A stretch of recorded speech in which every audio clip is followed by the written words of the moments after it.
नमस्कार। कल supreme court में ऐसा कुछ हुआ कि वोट चोरी की पूरी कहानी अब पलट गई है। जो आरोप राहुल गांधी ने वोट चोरी के लगाए थे, 1 घंटे से ज्यादा की प्रेजेंटेशन देकर कहा था कि देश के चुनाव में धांधली हो रही है, वो तो अब बस एक ट्रेलर लग रहा है।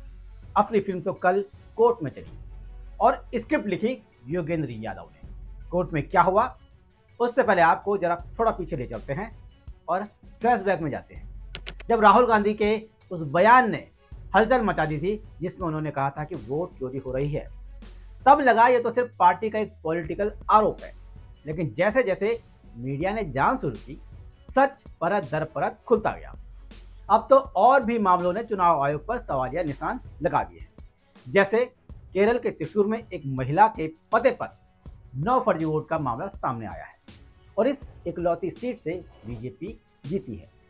बिहार के मुजफ्फरपुर जिले में एक ही मकान के पते पर 269 मतदाताओं के नाम दर्ज पाए गए, जबकि पूरे बूथ पर कुल 670 वोटर हैं। यानी कि आधे वोटर तो सिर्फ इसी मकान नंबर 27 में मिले हैं। ऐसा ही बेंगलुरु के एक मकान में 80 वोटर का सच आपने देखा होगा कि कैसे 10 बाई 15 फुट के कमरे में 80 वोटर निकले हैं और ये बीजेपी समर्थक का है। इन तमाम खुलासों से चुनाव आयोग सहम गया है, जिसके बाद उसने सांसदों को बातचीत करने के लिए बुलाया। चुनाव आयोग के बुलाने पर सांसद भी तैयार हो गए और सारे सांसद, लगभग 300 सांसद चुनाव आयोग से मिलने पहुंच गए। अपनी बात पहुंचाने के लिए चुनाव आयोग के तरफ कूच किया उन्होंने, लेकिन उनको बीच में पुलिस ने रोक लिया और कहा कि आप इतनी ज्यादा संख्या में हैं, आप नहीं जा सकते, केवल 30 सांसद ही जाएं। जिसके बाद तस्वीरें आप देखिए, कितना हंगामा हुआ, सड़कों पर हंगामा हुआ, नारेबाजी हुई, अखिलेश यादव ने बैरिकेडिंग कूदी, महुआ मोइत्रा बेहोश हुई, राहुल गांधी की गिरफ्तारी, प्रियंका गांधी की गिरफ्तारी, जमकर नारेबाजी, सरकार के खिलाफ नारेबाजी, नेताओं की बयानबाजी, क्या क्या नहीं हुआ। और इस सड़क ने क्या क्या नहीं देखा, और मसला सिर्फ था वोट चोरी का।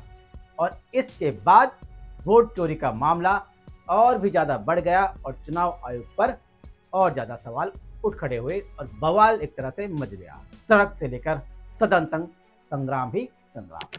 लेकिन जो ये आपने सब देखा ना, ये तो सिर्फ एक ट्रेलर था, क्योंकि असली पिक्चर मंगलवार को शुरू हुई और सीन था कोर्ट रूम का।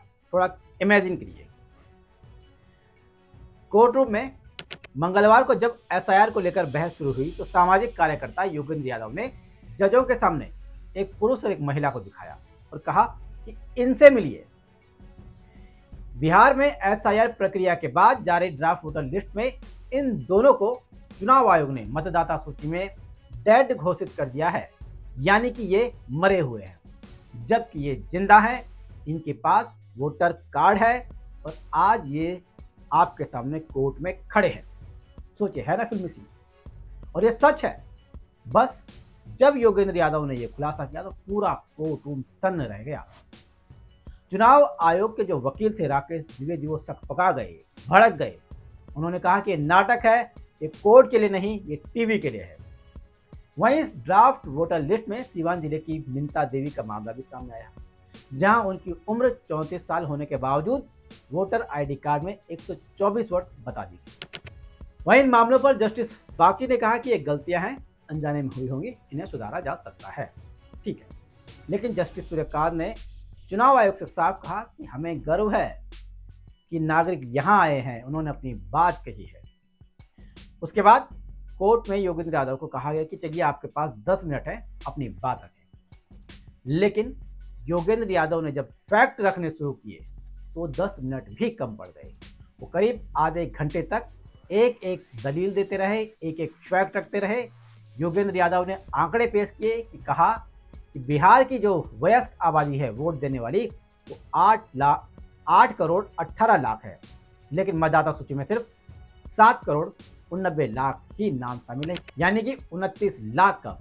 जबकि पहले जो रजिस्ट्रेशन रेट था वो 97% था और एसआईआर के बाद वो 88% पर आ गया है। वहीं जस्टिस कांत ने पूछा कि भाई एसआईआर का इस्तेमाल फर्जी मतदाताओं को हटाने के लिए भी तो किया जा सकता है।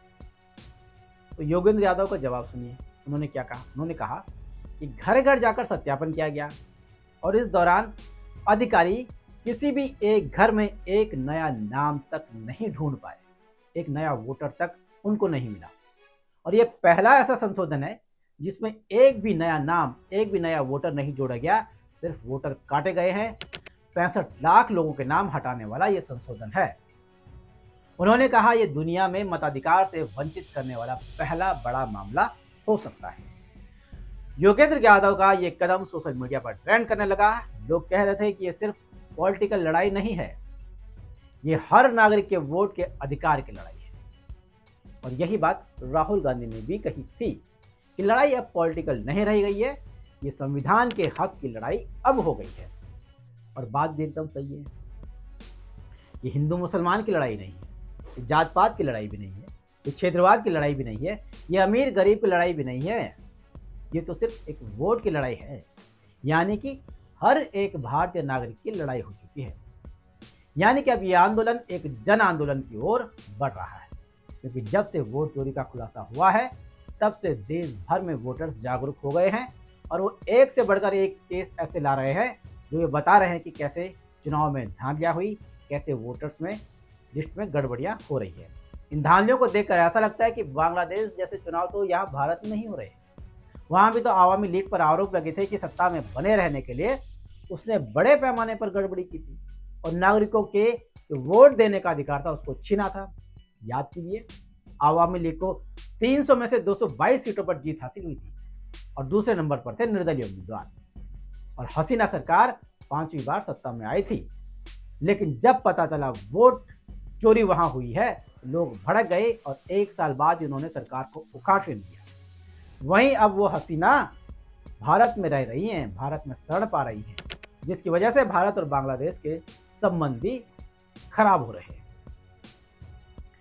वहीं अब जो बांग्लादेश की अंतरिम सरकार है उसने हसीना सरकार पर 2014, 2018, 2024 के चुनाव में धांधली के आरोपों की जांच के लिए पूर्व जज शमीम हसनैन की अध्यक्षता में एक समिति बनाई है। चलिए बांग्लादेश को छोड़िए, वहाँ के हालात हो जाने, हम तो भारत पे लौटते हैं, भारत की बात करते हैं, जहाँ चुनाव आयोग पर सबसे ज़्यादा शक तब भी होता है जब राहुल गांधी ने चुनाव आयोग से कहा कि भाई हमें वोटर लिस्ट दे दो डिजिटल फॉर्म में, और चुनाव आयोग ने मना कर दिया।